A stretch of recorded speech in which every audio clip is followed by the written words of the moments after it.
everyone, good morning. Another day, another devotions of the day. So, kamusta ang spiritual health mo? Ang topic natin is according to our spiritual or health, or tinatawag natin trichotomy. Yan. Ano nga ba ang trichotomy? Alam niyo po ba kung ang trichotomy? Isa po ay pananaw or paniniwala na ang isang tao ay binubuo ng tatlong bahagi. Merong katawan, spirito, at kaluluwa.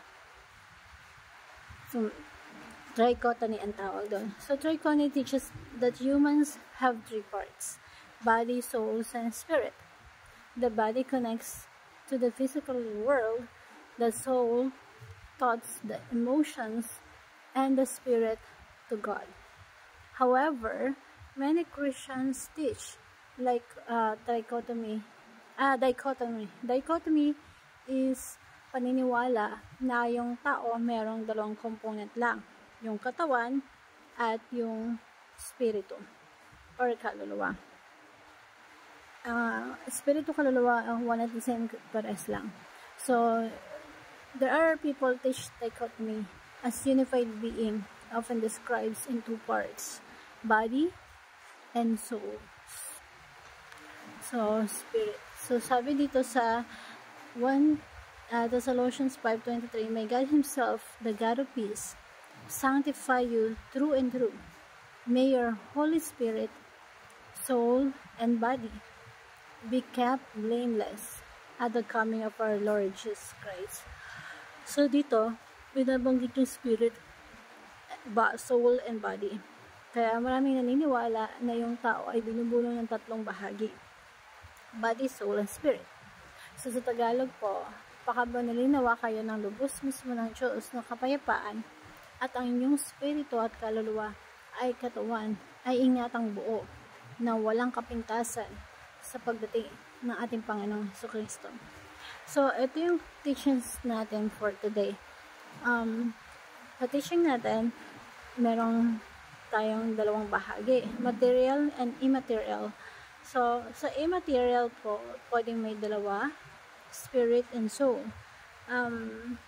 Kung ang paniniwala niyo po ay trichotomy, walang problema. Ang paniniwala ay dichotomy, okay lang yan. So, may kanya-kanya tayong pananaw. So, kahit sa community natin, sa house, sa mga micro churches, and may kalayaan kang maniwala kung ano yung gusto mong paniwalaan. Basta nagkakasundo sa pinakamahalagang doktrina ng Biblia. So, naniniwala tayo na mayroong immaterial and material. So, ibig sabihin material, may physical. Yung immaterial ay yung soul and spirit. Yan. Or kaluluwa. No? May sa term kasi ng kaluluwa, merong spirit, merong other term, at may problema kasi doon pagdating sa ganun. Yung spirit kasi and soul ay magkaiba. Sa iba naman, magkaiba. Pero, ikaw, depende sa'yo kung paano mong paniniwalaan yan.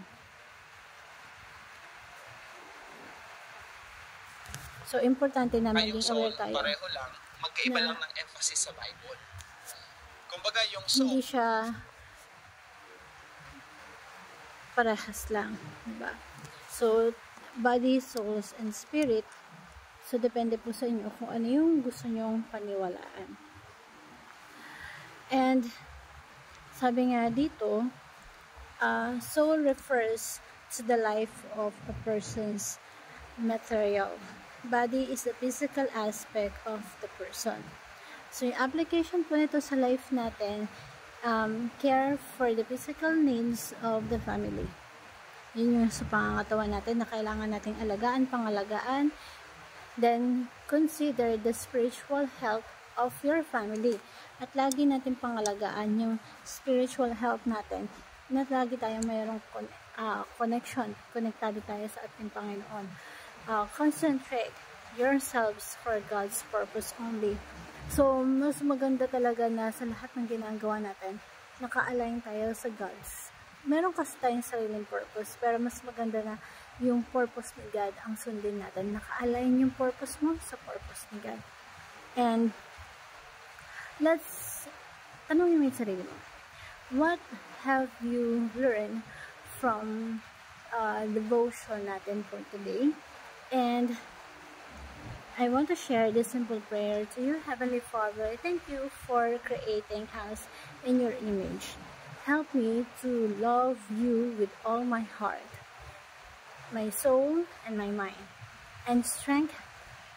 I also pray that each member of my family will learn to have you as well, to love you as well. Teach us to surrender every part of our being to you, body, soul, and spirit. Strengthen us to live in holiness. May my whole family learn to love you and obey you, knowing that someday we will see Jesus Christ face to face someday. And I pray, and in Christ's most precious name, amen. Hope you learned something. Thank you everyone, and God